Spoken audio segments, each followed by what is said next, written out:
किराए की कोख सुनीता क्यों अपने ही बच्चे से प्यार करने के लिए तरसती थी। पूरे मोहल्ले में सबसे खराब माली हालत महेंद्र की ही थी। इस शहर से कोसों दूर एक गांव से 2 साल पहले ही महेंद्र अपनी बीवी सुनीता और 2 बच्चों के साथ इस जगह आकर बसा था।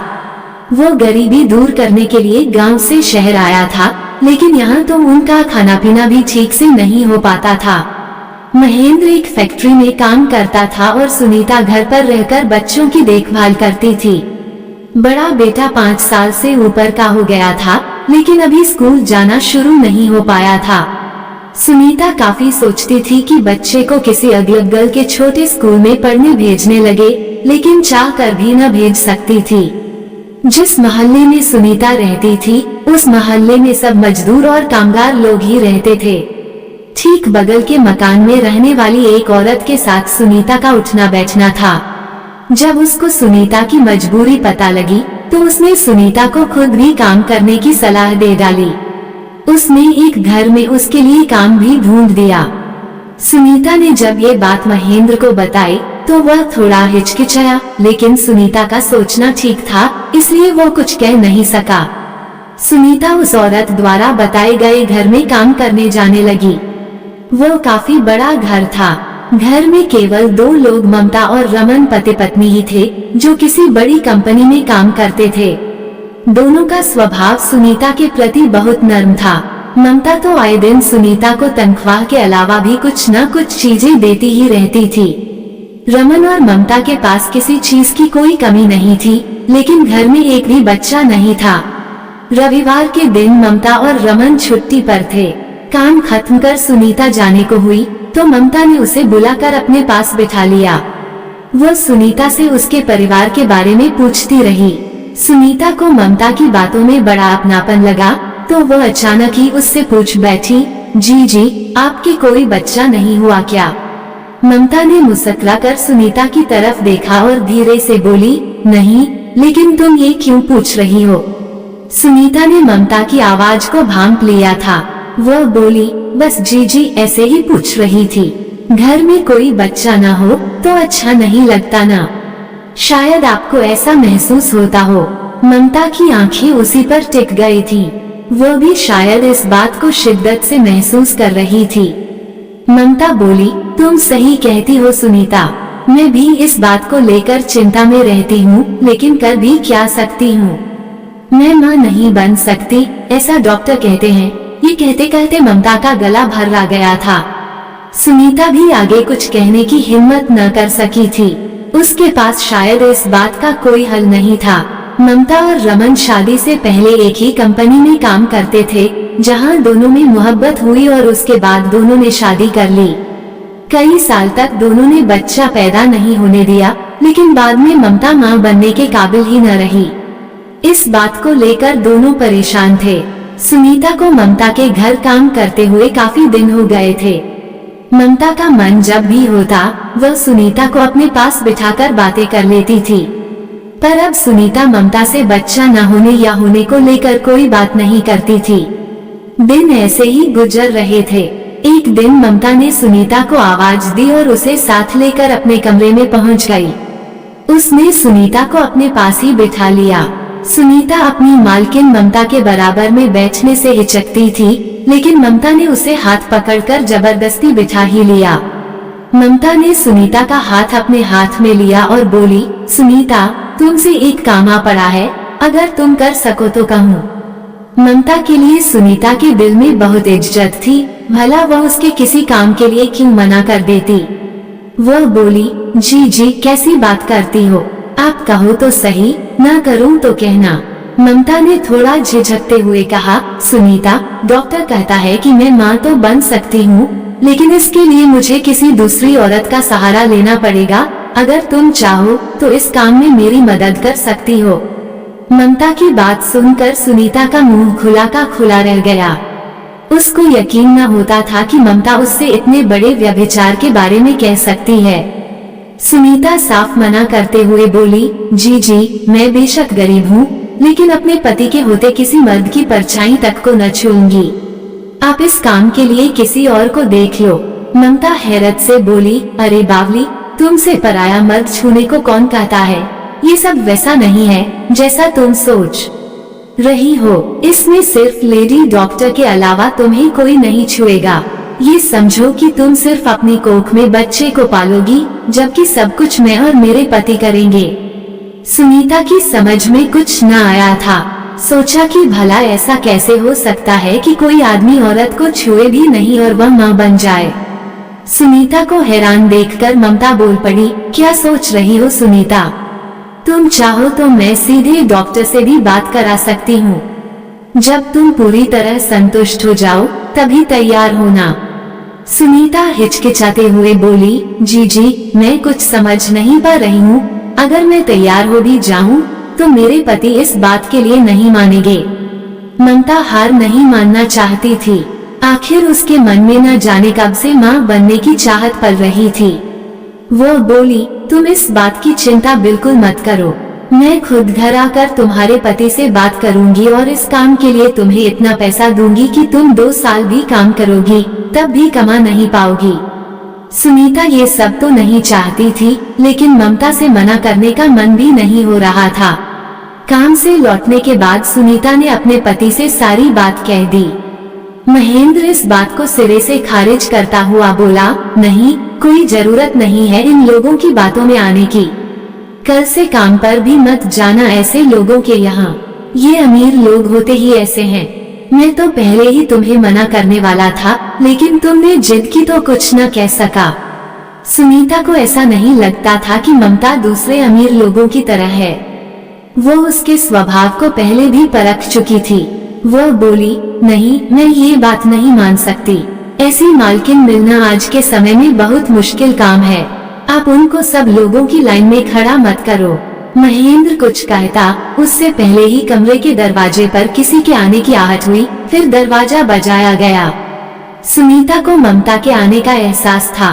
उसने झट से उठकर दरवाजा खोला तो देखा कि सामने ममता खड़ी थी। सुनीता के हाथ पैर फूल गए। खुशी के मारे मुंह से बात ना निकली। वह अभी पागलों की तरह ममता को देख ही रही थी कि ममता मुस्कुराते हुए बोल पड़ी, अंदर नहीं बुलाओगे सुनीता? सुनीता तो जैसे नींद से जागी थी। वो हड़बड़ा कर बोली, हाँ जी आओ। ये कहते हुए वह दरवाजे से एक तरफ हटी और महेंद्र से बोली, देखो जी, अपने घर आज कौन आया है? ये जीजी हैं जिनके घर पर मैं काम करने जाती हूँ। महेंद्र ने ममता को पहले कभी देखा तो नहीं था, लेकिन अमीर पहनावे और शक्ल सूरत को देखकर उसे समझते देर न लगी। उसने ममता से दुआ सलाम की और उठकर बाहर चल दिया। ममता ने उसे जाते देखा तो बोल पड़ी, भैया आप कहाँ चल दिए? क्या मेरा आना आपको अच्छा नहीं लगा? महेंद्र यह बात सुनकर हड़बड़ा गया। वो बोला, नहीं, ऐसी कोई बात नहीं है। मैं तो इसलिए जा रहा था कि आप दोनों आराम से बात कर सको। ममता हंसते हुए बोली, लेकिन भैया मैं तो आपसे ही बात करने आई हूँ। आप भी हमारे साथ बैठो ना। महेंद्र न चाहते हुए भी बैठ गया। ममता का इतना मीठा लहजा देख वो उसका मुरीद हो गया था। उसके दिमाग में अमीरों को लेकर जो सोच थी वह जाती रही। सुनीता सामने खड़ी ममता को वहीं बिछी एक चारपाई पर बैठने का इशारा करते हुए बोली, जी मेरे घर में तो आपको बिठाने के लिए ठीक जगह भी नहीं। आपको आज इस चारपाई पर ही बैठना पड़ेगा। ममता मुस्कुराते हुए बोली, सुनीता, प्यार और आदर से बड़ा कोई सम्मान नहीं होता। फिर क्या चारपाई और क्या बेड? आज तो मैं तुम्हारे साथ जमीन पर ही बैठूंगी। इतना कहकर ममता जमीन पर पड़ी एक टाट की बोरी पर ही बैठ गई। सुनीता ने लाख कहा, लेकिन ममता चारपाई पर न बैठी। हार मानकर सुनीता और महेंद्र भी जमीन पर ही बैठ गए।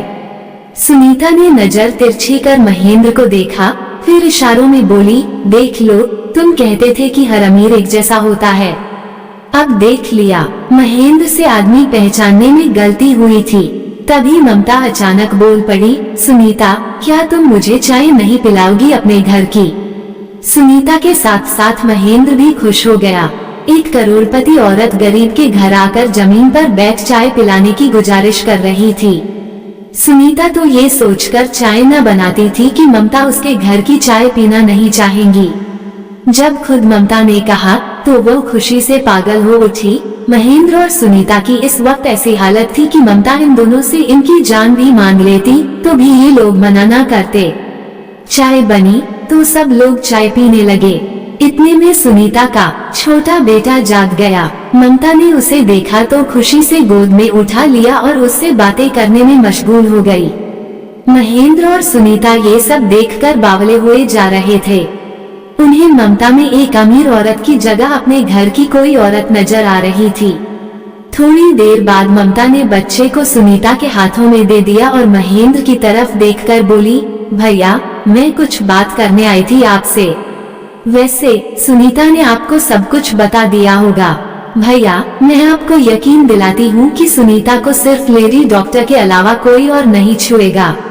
यह इस तरह होगा जैसे कोयल अपने अंडे कोई के घोंसले में रख देती है और बच्चे अंडों से निकलकर फिर से कोयल के हो जाते हैं।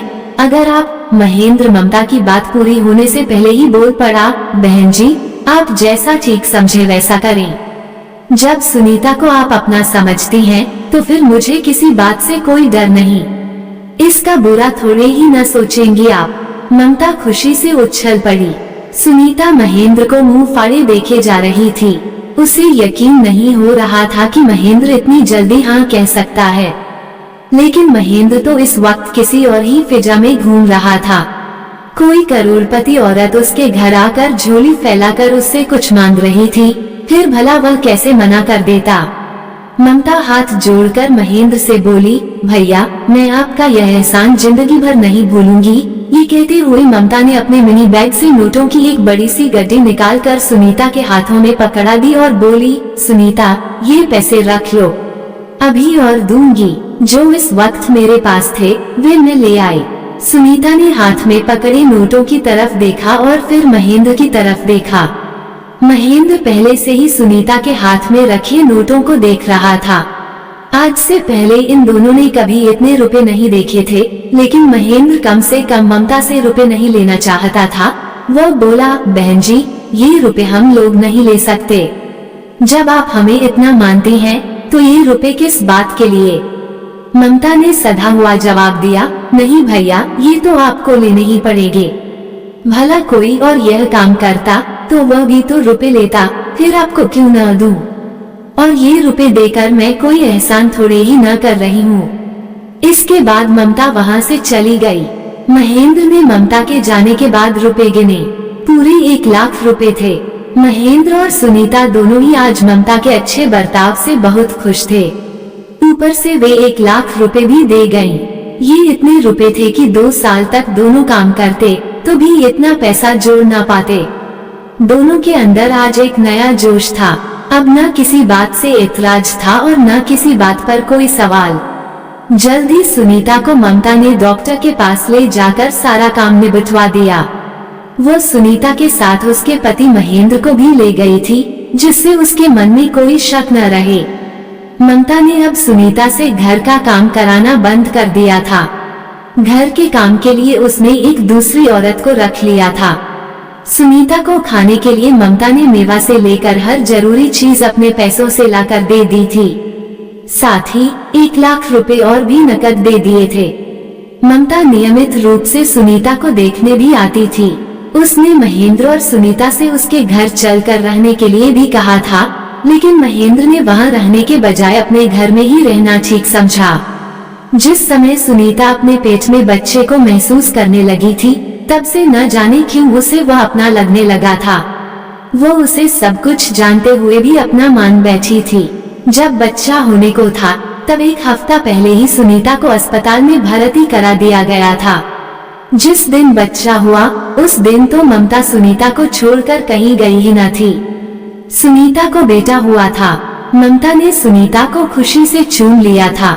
उसकी खुशी का ठिकाना नहीं था, लेकिन सुनीता को मन में अजीब सा लग रहा था। उसका मन उस बच्चे को अपना मान रहा था। अस्पताल से निकलने के बाद ममता ने सुनीता को कुछ दिन अपने पास भी रखा था। उसके बाद उसने सुनीता को और 50,000 रुपए भी दिए। सुनीता अपने घर आ गई, लेकिन उसका मन न लगता था। जो बच्चा उसने अपनी कोख में 9 महीने रखा, आज वह किसी और का हो चुका था। पैसा तो मिला था, लेकिन बच्चा चला गया था। सुनीता का मन होता था कि बच्चा फिर से उसके पास आ जाए, लेकिन अब ऐसा नहीं हो सकता था। उसकी कोख किसी और के बच्चे के लिए किराए पर जो थी। आपको ये कहानी कैसी लगी हमें कमेंट कर जरूर बताएं। इसी तरह की अच्छी कहानियाँ आप यहाँ पर पढ़ सकते हैं। यहाँ उपस्थित शिक्षाप्रद कहानियाँ आपका मनोरंजन करने के साथ दिशा भी देंगी, तो बने रहिए हमारे साथ और हमारे प्रयास को सफल बनाएं।